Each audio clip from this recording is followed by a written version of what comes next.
ओम शांति। ओम शांति। आज की तारीख है 27 अगस्त 2020।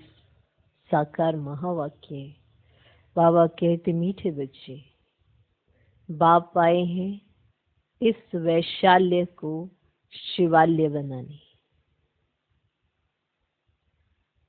बाप आए हैं इस वैशाल्य को शिवाल्य बनाने। तुम्हारा कर्तव्य है वैश्याओं को भी ईश्वरीय संदेश दे, उनका भी कल्याण करना। तुम्हारा कर्तव्य है वैश्याओं को भी ईश्वरीय संदेश दे, उनका भी कल्याण करना। आज का प्रश्न, कौन से बच्चे अपना बहुत बड़ा नुकसान करते हैं? कौन से बच्चे अपना बहुत बड़ा नुकसान करते हैं? उत्तर, जो किसी भी कारण से मुरली मिस करते हैं। जो किसी भी कारण से मुरली मिस करते हैं, माना पढ़ाई मिस करते हैं, वे अपना बहुत बड़ा नुकसान करते हैं। कई बच्चे तो आपस में रूठ जाने के कारण क्लास में ही नहीं आते। कई बच्चे तो आपस में रूठ जाने के कारण क्लास में ही नहीं आते। कोई ना कोई बहाना बनाकर घर में ही सो जाते हैं। कोई ना कोई बहाना बनाकर घर में ही सो जाते हैं। इससे वे अपना ही नुकसान करते हैं। इससे वे अपना ही नुकसान करते हैं। क्योंकि बाबा तो रोज कोई ना कोई नई युक्तियां बताते रहते हैं। क्योंकि बाबा तो रोज कोई ना कोई नई युक्तियां बताते रहते हैं। सुनेंगे ही नहीं तो अमल में कैसे लाएंगे? सुनेंगे ही नहीं तो अमल में कैसे लाएंगे? आप सुनेंगे तभी अमल में लाया जा सकता है। सुनेंगे, समझेंगे, तभी वो प्रैक्टिकल होता है। अगर सुनेंगे नहीं तो अमल में कैसे लाएंगे? चाहे कोई भी कारण हो, पढ़ाई मिस नहीं करनी है, मुरली मिस नहीं करनी, कोई भी कारण हो, तो ये अपना ही नुकसान करना है। क्योंकि बाबा रोज समझाते हैं और रोज रोज नई नई पॉइंट्स आते हैं, नई नई युक्तियां बताते हैं। निकलना हमको है अपने स्वभाव संस्कार जो हमने रॉयल नहीं रखा है, जो हमारा अनादि आदि संस्कार होना चाहिए, स्वभाव होना चाहिए, वो नहीं है तो हमारा कलयुगी होगा। अगर अनादि आदि स्वभाव संस्कार नहीं है तो क्या है? कलयुगी है। और अगर कलयुगी है तो अपना तो नुकसान करेंगे ही करेंगे, जहां रहेंगे वहां पर भी नुकसान करेंगे। तो बाबा रोज नई नई युक्तियां बताते हैं ताकि वो स्वभाव संस्कार जो तुम्हें तंग करता है, जो तुम्हें 16 कला संपूर्ण बनने नहीं देता, जो तुम्हें सर्वगुण संपन्न बनने नहीं देता, उस पर आप जीत पा सके। इसीलिए रोज जो बाबा समझाते हैं उसमें कोई ना कोई नई नई युक्तियां होती हैं। और अगर हम सुनेंगे ही नहीं तो अमल में कहाँ लाएंगे? जब सुना ही नहीं कुछ होगा तो फिर चिंतन कैसे होगा? और अगर चिंतन नहीं होगा तो परिवर्तन कैसे होगा? तो सुनेंगे तो ही तो अमल में लाएंगे। अब सुने ही ना कोई कारणवश, कोई भी कारण हो, से कहते हैं ना, सुई जैसा भी कोई कारण, सरसों के दाने मिसल भी कोई कारण, कोई भी कारण हो, पढ़ाई नहीं छोड़नी है। पढ़ाई छूटी, सब कुछ छूटा। क्योंकि भगवान जो रोज पढ़ाते हैं, नई नई युक्तियां देते हैं, वो आप तक पहुंच ही नहीं रही हैं, तो आप जीतोगे कैसे? इसीलिए सुनना बहुत जरूरी होता है, फिर चिंतन करना बहुत जरूरी होता है, तब जाके परिवर्तन होता है। हम सब बैठ तो जाते हैं, बैठते तो सब एक समान है, बैठ गए, बैठने का तरीका तो सबका एक जैसा है, पर बैठ के बैठे कौन? बुद्धि किसकी बैठी है? जब भगवान कुछ सुनाए तो सुनने के लिए कौन बैठा है, और समझने के लिए कौन बैठा है, अमल में लाने के लिए कौन बैठा है? यही तो हम नंबरवार बन जाते हैं। भगवान तो एक समान ही समझाते हैं, आपको भी वही समझा रहे हैं, हमको भी वही समझा रहे हैं, और बाहर में भी कोई सुनेगा उसको भी वही समझा रहे हैं, पर हम सब नंबरवार हैं। कोई नंबर 1 बन जाता है, कोई नंबरवार बन जाता है, कोई लास्ट लास्ट में आता है। ऐसा क्यों है? क्योंकि सुनते हुए सुनते नहीं, समझते हुए समझते नहीं। इसीलिए अमल में नहीं लाएंगे तो फिर आगे कैसे चलेंगे? इसलिए पढ़ाई कभी भी मिस नहीं करनी चाहिए। ये वो पढ़ाई है, एक भी दिन मिस हुई बहुत बड़ा नुकसान, एक भी दिन मिस हो गई तो बहुत बड़ा नुकसान उठाना पड़ता है। ये कहते आज समय नहीं मिला, आपने खाया भी, सांस भी ली, पानी भी पिया, सब कुछ शरीर की खातिर तो आपने सब कुछ किया, पर आत्मा जिसको अगर भोजन ना मिले तो वो कैसी होगी? वो तो शरीर को चला ही ना पाए। तो आत्मा को तो भोजन आपने सुबह सुबह दिया ही नहीं, जिसकी वजह से वो सारा दिन से शरीर को चला सके, तो फिर उसकी हालत कैसी हो जाएगी? इसीलिए रोज के रोज जो जो नई नई युक्तियां होती हैं वो सुनना है और उन्हें अमल में लाना है और प्रैक्टिकल जीवन जीना है। ऐसे नहीं, कल्पनात्मक नहीं है ये ज्ञान, कोई कल्पना का नहीं है। हर एक बात प्रैक्टिकल है, पर प्रैक्टिकल अनुभव वही कर पाता है जो सुनता भी है, समझता भी है और अमल में लाता भी है, उसी को अनुभव होते हैं। बाकी सब फिर इसे कल्पनात्मक समझ लेते हैं, ऐसा नहीं होता, ऐसा नहीं होता। कैसा नहीं होता? ये तो हर एक का अपना जीवन है, जिसने ये युक्तियों को अगर यूज किया तो उसकी हर परिस्थितियों से मुक्ति हो जाती है, पुराने स्वभाव संस्कार से मुक्ति हो जाती है। और हर एक को पता होता है कौन सा मेरा स्वभाव संस्कार है जो मुझे हमेशा तंग करता है, हर स्थान पर तंग करता है, और उसी स्वभाव संस्कार को खत्म करने के लिए हम रोज मेहनत करते हैं। हम अपने ओरिजिनल स्वभाव संस्कार में अगर नहीं टिकते हैं तो इसका मतलब कलयुगी में टिकते हैं, और कलयुगी स्वभाव संस्कार होगा तो परेशान तो करेगा ही। तो इसीलिए रोज के रोज महावाक्य सुनना, समझना, अमल में लाना, ये बहुत बहुत ज्यादा जरूरी है। और जो ऐसा करते हैं उनका कभी नुकसान नहीं होता, उनका हर बात में कल्याण है। और जिनका नुकसान है, जरूर वो पढ़ाई मिस करते हैं, तभी उनका नुकसान होता है। इसीलिए जो बाबा रोज नई नई युक्तियां बताते हैं उसे अमल में लाना चाहिए, सुनना चाहिए, तभी अमल में ला पाएंगे। अच्छा, ओम शांति। मीठे मीठे रूहानी बच्चे, ये तो जानते हैं कि अभी हम विश्व के मालिक बनने के लिए पुरुषार्थ कर रहे हैं, ना? हम पुरुषार्थ कर रहे हैं कि हम विश्व का मालिक बन सके, पुरुषार्थ कर रहे हैं। बल माया भी भुला देती है, कोई कोई को तो सारा दिन भुला देती है कि हम क्या कर रहे हैं, कि हम किस लिए पढ़ रहे हैं, क्या बनने के लिए आए हैं। कोई कोई को तो सारा दिन भी भुला देती है, कभी याद ही नहीं करते जो खुशी भी हो। हमको भगवान पढ़ाते ये भी भूल जाते हैं। भूल जाने के कारण फिर कोई सर्विस नहीं कर सकते। रात को बाबा ने समझाया, अधम ते अधम जो वैश्याएं हैं उनकी सर्विस करनी चाहिए। वैश्याओं के लिए तुम ऐलान करो कि तुम बाप के इस ज्ञान को धारण करने से स्वर्ग के विश्व की महारानी बन सकती हो।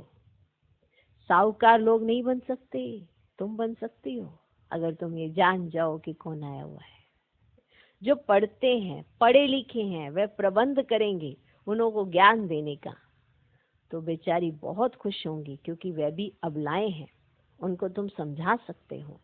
युक्तियां तो बहुत ही बाप समझाते रहते हैं। बोलो, तुम ही ऊंच ते ऊंच, नीच ते नीच बनी हो, तुम्हारे नाम से ही भारत वैशाल्य बना है, फिर तुम शिवालय में जा सकती हो ये पुरुषार्थ करने से। तुम अभी पैसे के लिए कितना गंदा काम करती हो, अब ये छोड़ो। ऐसा समझाने से वे बहुत खुश होंगे। तुमको कोई रोक नहीं सकते, ये तो अच्छी बात है ना। गरीबों का है ही भगवान। पैसे के कारण बहुत गंदा काम करती है, उन्हों का जैसे धंधा चलता है। अभी बच्चे कहते हैं हम युक्तियां निकालेंगे सर्विस वृद्धि को कैसे पाए। कोई बच्चे कोई ना कोई बात में रूठ भी पड़ते हैं, कोई ना कोई बात में रूठ पड़ते हैं, पढ़ाई भी छोड़ देते हैं। यह नहीं समझते कि हम नहीं पढ़ेंगे तो अपना ही नुकसान करेंगे, रूठ कर बैठ जाते हैं। फलानी ने यह कहा, ऐसे कहा, इसलिए आते नहीं। इसने ऐसा कह दिया, इसने ऐसा कैसे कह दिया, इसको ये नहीं कहना चाहिए तो उसको वो नहीं कहना चाहिए। यहाँ सब स्टूडेंट हैं, सब स्टूडेंट हैं। कोई ये सोचे इसको ऐसा नहीं कहना चाहिए तो तुमको कैसा नहीं करना चाहिए, वो तुमने विचार किया? अगर आप किसी को कहते हो कि अरे इसको ऐसा नहीं करना चाहिए, ये तो ये है ना, वो दर्जे पे रखने के लिए फिर मान भी उतना दो। अगर समझते वो तो ये है ना, तो फिर आप क्या हो? आप माना निम्न दर्जे पे हो, आप कैसा भी कर सकते हैं। आप ये एक्सपेक्ट करते हो कि बड़ों को ऐसा नहीं करना चाहिए, तो माना जो छोटे बात करते हैं ना कि बड़ों को ऐसा नहीं करना चाहिए, तुम फिर भूल कभी ना करो। तुम हक तभी रख सकते हो जब तुम कभी गलती ना करो। तब किसी की गलती को एहसास करा सकते हो जब तुम कभी गलती ना करते हो। है कोई ऐसा? तो बड़ा अच्छा एक दृष्टांत भी है कि पत्थर तभी मारना जब तुमने कभी पाप ना किया। तो सबके हाथ रुक गए कि हम सब ने पाप किए हैं, हम किसी पर पत्थर कैसे मार सकते हैं, हम किसी को दोषी कैसे करार करा सकते हैं जब गलतियां हम सब ने की हैं। जब कोई ऐसा होता है ना तो ये कह देना कि ये गलत है, ये गलत है, ये गलत है, बहुत सहज लगता है, बहुत सहज होता है। उसने गलती की, तुमने गलती की, तुमने क्या रियलाइजेशन की? गलती की आगे क्या? तुम तो बैठ जाओगे, पुरुषार्थहीन हो जाओगे। कारण क्या? क्योंकि तुम दूसरों को देखने का प्रोसेस स्टार्ट कर रहे हो। इसीलिए कई बार ऐसा होता है, फलानी ने ये कह दिया, ऐसा कहा, इसलिए आते नहीं। हफ्ते में एक बार मुश्किल आते हैं। बाबा तो मुरलियों में कभी क्या राय देते रहते हैं। मुरली सुनना तो चाहिए ना, क्लास में जब आएंगे तो सुनेंगे। ऐसे बहुत है, कारण अकारण बहाना बनाए सो जाएंगे। कोई भी कारण हो जो आपकी अवस्था को हिला रहा है, वो देह अभिमान का कारण है, और कोई कारण हो ही नहीं सकता। किसी ने ऐसा किया, किसी ने वैसा किया, इसने ऐसा कहा, उसने वैसा कहा। आपकी स्थिति बन रही है, बिगड़ रही है, कारण कुछ भी हो, आप बस इतना देखना, स्थिति बन रही है या बिगड़ रही है। क्या परमात्मा सिखाए हुए जो भी उन्होंने डायरेक्शंस दिए हैं उसका पालन आप कर रहे हैं तो आप बढ़ रहे हैं, फिर चिंता नहीं करिए। लेकिन अगर हम नहीं बढ़ रहे हैं तो कारणे अकारणे, आज नहीं तो कल हम रुक जाएंगे। नुकसान किसका? खुद का ही है। जिसने ये देखा, इसने ये नहीं किया, उसने वो नहीं किया, उसने वो नहीं किया, आज सारे यही करते हैं। हम तो यहाँ ब्राह्मण हैं, हम किस लिए आए हैं? स्वयं को ब्रह्मा बाप समान बनाने, और कुछ करने नहीं आए हैं। और इसी के रास्ते में आपके पास सब तरह के विकार आते हैं, हुआ कि आपके सिर पर चढ़ते हैं। और फिर क्या होता है? जो नहीं सुनते हैं वो नहीं समझते हैं, और जो सुनते हैं वो समझ जाते हैं। तो कारण कुछ भी रहे, बहाना कुछ भी हो, फिर धीरे धीरे वो सो जाते हैं। एक सेंटर पर हम नहीं जा पा रहे हैं तो सारे कहेंगे बाबा बाबा बाबा, सारे ऐसे बोलेंगे। एक देह अभिमान आया तो आप महीनों सेंटर पर नहीं जाते हैं। तब कहाँ है बाबा बाबा बाबा। दूरी तो वही है, चीजें तो वही है, सिर्फ एक चिंतन बदल जाने से आपका व्यवहार बदल जाता है।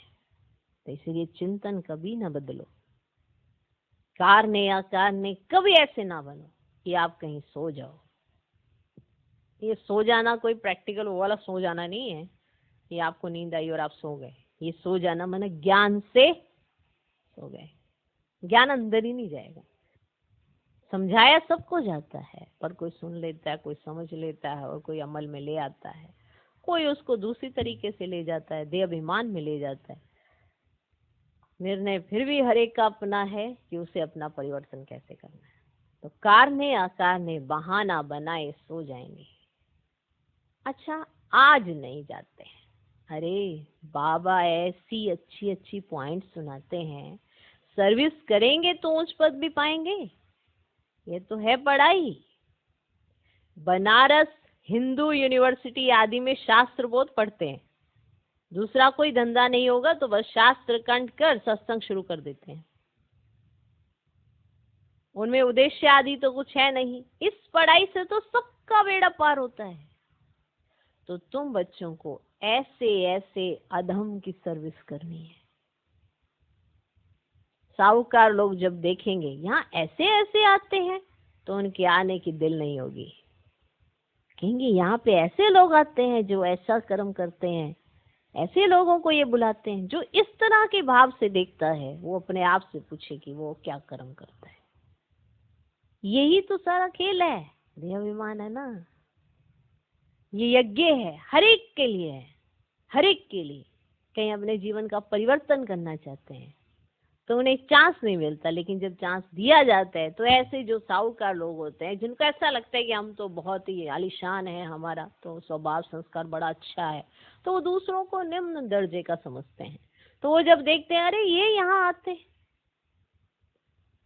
कई बार किसी के घर में कार्य करने वाले, जैसे झाड़ू पोछा करने वाले, वो भी उसी क्लास में बैठे होते हैं, तो उनको आता है अरे इनको भी यहाँ रखा हुआ है, ये तो झाड़ू पोछा करने वाले हैं। वो भी भगवान का बच्चा है, आप भी भगवान के बच्चे हो। तो आप बताओ ना आपके संस्कार कैसे परिवर्तित हुए। अगर इस तरह की सोच रखते हैं कि ये ऐसा है वैसा है, धर्म जाति या रूप रंग ये भेदभाव रखते हैं, तो ज्ञान क्या गया अंदर? तो ज्ञान नहीं है अंदर। तो इसीलिए बाबा कहते साहूकार लोग जब देखेंगे यहाँ ऐसे ऐसे आते हैं तो उनके आने की दिल नहीं होगी। देहाभिमान है ना, उनको लज्जा आएगी। अच्छा, तो उनका एक अलग स्कूल खोल दो। वह पढ़ाई तो है पाई पैसे की, शरीर निर्वार्थ, एक ऐसा स्कूल खोल देना चाहिए ना। यह तो है 21 जन्मों के लिए, कितनों का कल्याण हो जाएगा। अक्सर करके माताएं भी पूछती हैं कि बाबा घर में गीता पाठशाला खोलें। उन्हों को ईश्वरीय सेवा का शौक रहता है। पुरुष लोग तो इधर उधर क्लब आदि में घूमते रहते हैं, साहूकारों के लिए तो यहाँ ही स्वर्ग है, कितने फैशन आदि करते रहते हैं। लेकिन देवताओं की तो नेचुरल ब्यूटी देखो कैसी है। साहूकारों के लिए तो वो ये समझते हैं ना कि हमारे लिए तो यही स्वर्ग हो गया है, लेकिन वो ब्यूटी जो देवी देवताओं की है वो एक नेचुरल ब्यूटी देखो कैसी है, कितना फर्क है। वैसे यहाँ तुमको सच सुनाया जाता है तो कितने थोड़े आते हैं। सच सुनाते ना बाबा, बाबा हमेशा सच कहते हैं। गॉड इज ऑलवेज ट्रुथ, हमेशा सत्य है वो, हमेशा। इसीलिए यहाँ पर थोड़े आते हैं। सो भी गरीब उस तरफ झट चले जाते हैं, माना दूसरे सत्संगों में तो झट चले जाते हैं, लेकिन यहाँ थोड़े आते हैं क्योंकि यहाँ पर सच सुनाया जाता है। उस तरफ झट चले जाते हैं, वहां भी श्रृंगार आदि करके जाते हैं, माने एकदम तैयार टिप टॉप होके जाएंगे, है ना, श्रृंगार आदि करके जाते हैं। गुरु लोग सगाई भी कराते हैं।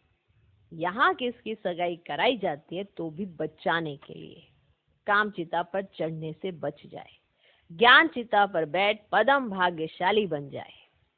माँ बाप को कहते हैं ये बर्बादी का धंधा छोड़ चलो स्वर्ग में। तो कहते क्या करें, ये दुनिया वाले हमारे ऊपर बिगड़ेंगे कि कुल का नाम बदनाम करते हैं, वरना तो हम कहते हैं कि आप सही हो, पर क्या करें।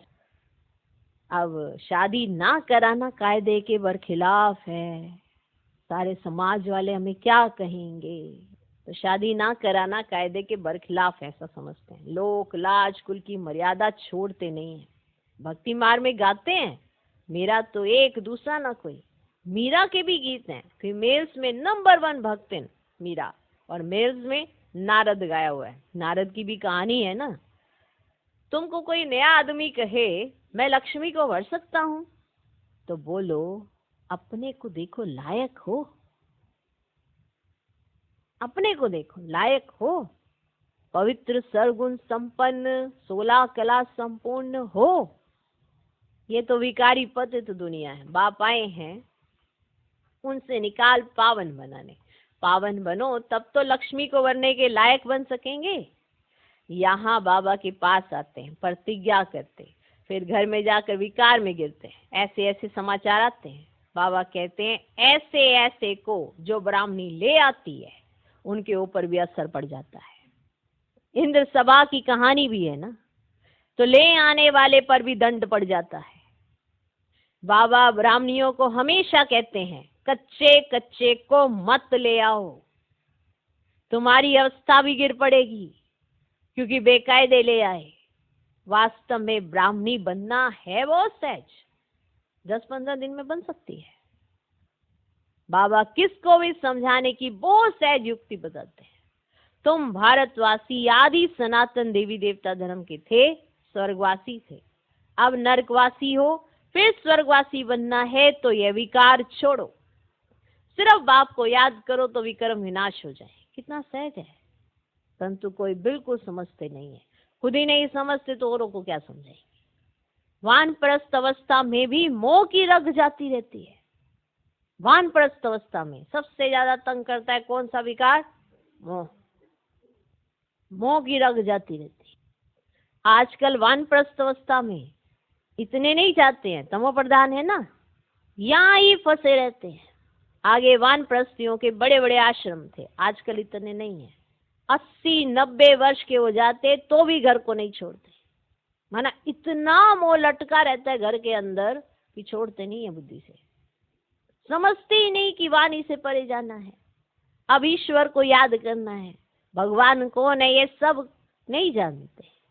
सर्वव्यापी कह देते तो याद किसको करें, यह भी नहीं समझते कि हम पुजारी हैं। बाप तो तुमको पुजारी से पूज्य बनाते हैं 121 जन्मों के लिए, इसके लिए पुरुषार्थ तो करना पड़ेगा। बाबा ने समझाया है ये पुरानी दुनिया तो खत्म होनी है, अभी हमको जाना है घर, बस यही तात रहे। वहां क्रिमिनल बात होती ही नहीं। बाप आकर उस पवित्र दुनिया के लिए तैयारी कराते हैं। सर्विस से वो लाडले बच्चों को तो नैनों पर बिठा कर ले जाते हैं। तो अधमों का उद्धार करने के लिए बहादुरी चाहिए। उस गवर्नमेंट में तो बड़े बड़े झुंड होते हैं, टिप टॉप हो जाते हैं पढ़े लिखे। यहाँ तो कई गरीब साधारण हैं, उनको बाप बैठ इतना ऊंच पढ़ाते हैं, इतना ऊंच उठाते हैं। चलन भी बड़ी रॉयल चाहिए। भगवान पढ़ाते हैं, उस पढ़ाई में कोई बड़ा इम्तिहान पास करते हैं ना तो कितना टिप टॉप हो जाते हैं, है ना। जैसे ही पढ़ दिखते हैं तो क्या हो जाते हैं, वो टिप टॉप हो जाते हैं। यहाँ तो बाप गरीब निवाज है, गरीब ही कुछ ना कुछ भेज देते हैं, 1-2 रुपए का भी मनी ऑर्डर भेज देते हैं। बाप कहते हैं तुम तो महान सौभाग्यशाली, महान भाग्यशाली हो, रिटर्न में बहुत मिल जाता है। यह भी कोई नई बात नहीं, साक्षी और ड्रामा देखते हैं। बाप कहते बच्चे अच्छी रीति पढ़ो, ये ईश्वरीय यज्ञ है, जो चाहे सो लो, लेकिन यहाँ लेंगे तो वहां कम हो जाएगा। जैसे हम कुछ यज्ञ में देते हैं और वो कहते हैं अरे हम तो यज्ञ में देते हैं ना, इसीलिए तो पा रहे हैं, हम तो यज्ञ में देते हैं इसीलिए तो खा रहे हैं। तो यहाँ दे के अगर लेने का भाव आ जाता है तो वहां तो कम हो ही जाएगा, और अगर दे के फिर भी करते रहने का भाव आता है तो वहां बढ़ जाएगा। तो ये सारे पॉइंट्स हैं जो कहीं ना कहीं बुद्धि में कभी ना कभी विकारों के कारण आ जाते हैं, तो ये युक्तियां बाबा बीच बीच में समझाते रहते हैं। ये तो मिस हो जाएंगी ना, अगर मुरली ध्यान से नहीं सुनेंगे तो मिस हो जाएंगी। तो फिर कोई गलती होगी, फिर क्या कहेंगे? जब मुरली ध्यान से नहीं सुनते हैं तो फिर प्रश्न रह ही जाते हैं, और फिर जब कोई परिस्थिति आती है तो उन्हीं प्रश्नों के जाल में खुद ही फंस जाते हैं, क्योंकि मुरली में तो उसका आंसर होता ही है। परिस्थिति आने से पहले परमात्मा की ब्लेसिंग स्थिति बन के मिलती है, अगर उसके डायरेक्शन पर चलते हैं तो। अगर नहीं चलते हैं तो परिस्थिति आएगी और स्थिति भूल जाएगी और उसी के चक्रव्यूह में फंस जाएंगे, क्योंकि बाबा के महावाक्य सुनते ही नहीं है, समझते ही नहीं। तो डायरेक्शन तो सब मुरली में सुनने को मिलते हैं। ओके, तो कोई 2 रुपए भी भेज देते हैं, 1-2 रुपया भी मनी ऑर्डर भेज देते हैं। वंडरफुल है कि भावना कितनी श्रेष्ठ है। तो साक्षी वो ड्रामा देखते हैं। बाप कहते हैं बच्चे अच्छी रीति पढ़ो, ये ईश्वरीय यज्ञ है, जो चाहे सो लो, लेकिन यहाँ लेंगे तो वहां कम हो जाएगा। स्वर्ग में तो सब कुछ मिलना है। बाबा को तो सर्विस में बड़े फुर्त बच्चे चाहिए। माना हम ना सर्विस को इतनी अच्छे से कर दें, तो उसके लिए कौन से बच्चे चाहिए? बड़े फुर्त बच्चे चाहिए। कैसे? फुर्त बच्चे, सुदेश जैसी, मोहिनी जैसी, जिनको सर्विस का उमंग हो। देखो हम सीखते कब हैं? जब हमें मालूम है कि अरे हम जब कोई भी नई चीज सीखते हैं ना तो उसमें टाइम लगता है। जब हम अच्छे से सीख जाते हैं और अपनी स्पीड को बढ़ा देते हैं, तो एक सर्विस के साथ दूसरी सर्विस, दूसरी के साथ तीसरी सर्विस ऐड करते जाते हैं। होते तो हम वही हैं। जब हम शुरू में कोई कार्य करते हैं उसमें पूरा दिन लग जाता है, फिर जब हम उसे अच्छे से सीख जाते हैं, प्रैक्टिस कर लेते हैं और बस अनुभव बनता जाता है, फिर हमारा हाथ और दिमाग बहुत अच्छे से चलने लगता है और उसे हम तुरंत करने लगते हैं। तो यही तो प्रैक्टिस का मूल्य होता है। एक ही पॉइंट से जबरदस्त ऐसी सर्विसिंग, यहाँ कभी यहाँ कभी वहाँ, कभी वहाँ कभी यहाँ। ऐसा नहीं कि वो अपना कार्य नहीं करते, उसको साइड में रख के वो साथ साथ करते जाते हैं, उसमें विशेष अटेंशन नहीं देते हैं। यही तो बिजनेसमैन और सर्विसेबल की खासियत होती है। जो बिजनेसमैन होते हैं उनको ध्यान नहीं रहता है कि क्या बातें हो रही हैं इर्द गिर्द, क्या नहीं हो रही है, क्योंकि उनका ध्यान बिजनेस की तरफ होता है, व्यापार की तरफ होता है। तो वो खाते भी जाते हैं, व्यापार भी करते जाते हैं। ये खाना छोड़ नहीं देते हैं कि व्यापार के चक्कर में खाना ही छोड़ दिया है, फिर तो वो नजर ही नहीं आएंगे। तो सब कुछ करते हैं। इसीलिए बाबा को भी सर्विस के लिए ऐसे बड़े फुर्त बच्चे चाहिए। कैसे? फुर्त बच्चे, जिनके अंदर फुर्ती हो, फुर्तीले हो, उसे कहते हैं फुर्त। कभी यहाँ गए, कभी वहां गए, और ऐसा माना बस बाबा का नाम बाला किया। वो आलसी नहीं होते हैं, ना ही उनमें अलबेलापन होता है, ऐसे बच्चे। इसलिए सुदेश बहन का नाम और मोहिनी बहन का नाम, ये वो है जो पढ़ता है। जिनको सर्विस का उमंग हो, तुम्हारा नाम बहुत बाला हो जाएगा, फिर तुमको बहुत मान देंगे। बाबा सब डायरेक्शन देते रहते हैं, तुरंत रेडी, कभी कोई एक्सक्यूज नहीं। यही तो फुर्ती है। एक्सक्यूज नहीं रखना है, फुर्ती धारण करनी है। ओके, तो बाबा सब डायरेक्शन देते रहते हैं। बाबा तो कहते हैं यहाँ बच्चों को जितना समय मिले याद में रहो। इम्तिहान के दिन नजदीक होते तो एकांत में जाकर पढ़ते हैं। प्राइवेट टीचर भी रखते हैं, हमारे पास टीचर तो बहुत हैं, सिर्फ पढ़ने का शौक चाहिए। बाप तो बहुत सहज समझाते हैं, सिर्फ अपने को आत्मा निश्चय करो, ये शरीर तो विनाशी है, तुम आत्मा अविनाशी हो। ये ज्ञान एक ही बार मिलता है, फिर सतयुग से लेकर कलयुग अंत तक किसको मिलता ही नहीं। वाह, माना एक बार भगवान के द्वारा मिला हुआ ज्ञान, जिससे आपके जीवन में इतना जबरदस्त परिवर्तन आता है कि आप मनुष्य से देवता बन जाते हो, और फिर उसके बाद आपको ये ज्ञान मिलता ही नहीं। किसको नहीं मिलता? बस तुमको ही मिलता है संगम पर आके। हम आत्मा, ये तो पक्का निश्चय कर लो, बाप से हमको वर्षा मिलता है, बाप की याद से ही विक्रम विनाश होंगे। बस ये अंदर रटते रहे तो भी बहुत कल्याण हो सकता है, परंतु चार्ट रखते ही नहीं, लिखते लिखते फिर थक जाते हैं। बाबा बहुत सहज कर बतलाते हैं, हम आत्मा सत्व प्रधान थी, अब तमो प्रधान बनी है। अब बाप कहते हैं मुझे याद करो तो सत्व प्रधान बन जाएंगे। कितना सहज है, फिर भी भूल जाते हैं। जितना समय बैठो अपने को आत्मा समझो, मैं आत्मा बाबा का बच्चा हूँ, बाप को याद करने से स्वर्ग की बादशाही मिलेगी, बाप को याद करने से आधा कल्प के पाप भस्म हो जाएंगे। कितना सहज युक्ति बतलाते हैं। सब बच्चे सुन रहे हैं, ये बाबा खुद भी प्रैक्टिस करते हैं तब तो सिखाते हैं ना। मैं बाबा का रथ हूँ, बाबा मुझे खिलाते हैं, तुम बच्चे भी ऐसे समझो, बाबा हमको खिलाते हैं। अगर जो भी मिल रहा है आपको बाबा के द्वारा मिल रहा है, कितना शुक्रिया अदा करना चाहिए।